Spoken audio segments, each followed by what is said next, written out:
Hi, this is Leo. Today I'm sharing the tale of my latest London escapade. A weekend full of ancient treasures, modern mischief, and a close encounter with Richard Dawkins. Throw in a fox who's moonlighting as a garden thief, and you've got the full picture. It all began on Friday night. I got home after a week so rough even my coffee machine had given up on me.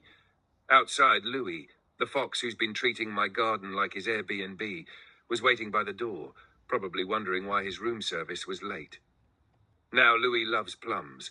He'll vacuum up every plum that dares to fall from my tree. But his real hobby is digging up my pots, convinced that Renard, another fox who swung by a few months ago, stashed gold coins or a medieval snack pack in there. It's not exactly good for the feng shui. Saturday morning, I headed for London. The train got me to Waterloo Station, but from there it was bus time. I would have struck up a conversation with a fellow passenger, but the rain was coming down in buckets. No, not just buckets, cats, dogs, and maybe a few foxes for good measure. My destination? The British Museum for their Silk Roads exhibition. The entrance was buzzing, and inside it was like history had decided to throw a block party. The ceiling was lined with the names of famous cities: Constantinople, Rome, Cairo, Dunhuang. Seeing Dunhuang made me pause. It's one of the most magical Silk Road cities, full of caves painted with Buddhist art that's been around for over a millennium. One display showed dried pastry that looked suspiciously like Italian pasta. I'm no historian, but I'm pretty sure Marco Polo didn't discover anything. He just grabbed some snacks, slapped an Italian label on them, and said, "Job done." Then I stumbled on a casket made of whalebone. That's right, someone looked at a whale and thought, this majestic creature would make a great box.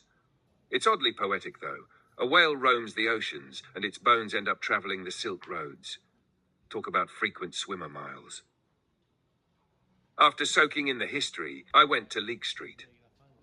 If you haven't been, it's a tunnel of graffiti under Waterloo Station, where the walls are alive with art. And I don't mean random scribbles, I mean art. One section had layers of colours that looked like a cosmic explosion, while another was a portrait so realistic I half expected it to blink. Leek Street feels like a visual jam session where every artist gets a turn. It's chaotic, but it's also beautiful, like a living, breathing canvas. Respect to every artist who picks up a can and adds their piece to this ever-evolving masterpiece. Next stop, the Sailing Club's annual party. I arrived ready for some casual mingling, only to find out it was a black tie event. And me, dressed like I was auditioning for Gardener's World. Thankfully, a waiter came to my rescue with a suit. This thing fit so well, it was like the waiter had been secretly tailoring it for me during his coffee breaks. Honestly, it looked better than anything in my wardrobe, or his, for that matter. The awards ceremony began, and the prizes were unconventional. A green hat, an old clock, a pineapple. All I could think was, please don't let me win. I've got enough weird stuff at home, and none of it involves fruit. Sunday morning started with eggs royale. Nothing like smoked salmon and hollandaise to cure the lingering effects of an over-social Saturday. Then I wandered through central London, past the kind of shops where even the window displays seem to whisper, you can't afford this. I stopped by the Royal Academy of Arts because it's free, and who doesn't love free? Inside I saw some stunning Greek-style statues. One in particular caught my eye, a massive figure of Heracles. He looked like he'd just finished a workout and was flexing for Instagram. If Heracles were alive today, he'd definitely be an influencer with a protein shake sponsorship. Next, I met up with a friend at the British Library.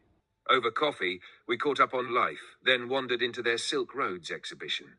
It was more modest than the British Museum's, but had its own charm. One piece stood out, a tiny terracotta statue with a beard. It looked less like a grand historical figure and more like a miniature Alibaba. I half expected it to come with a tiny lamp and a camel parked outside. The grand finale, an evening with Richard Dawkins. This man is 83 years old, but has a brain so sharp you'd think he was powered by Wi-Fi.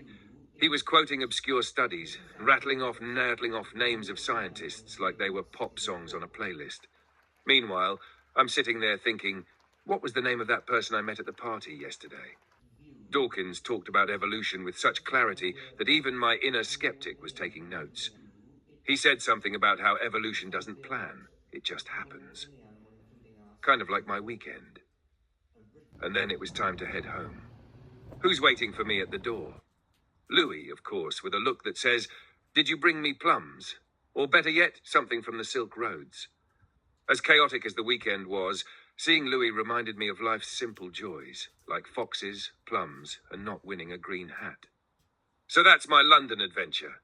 From Silk Road treasures to graffiti tunnels, black tie surprises to Heracles-level statues, it was a weekend to remember.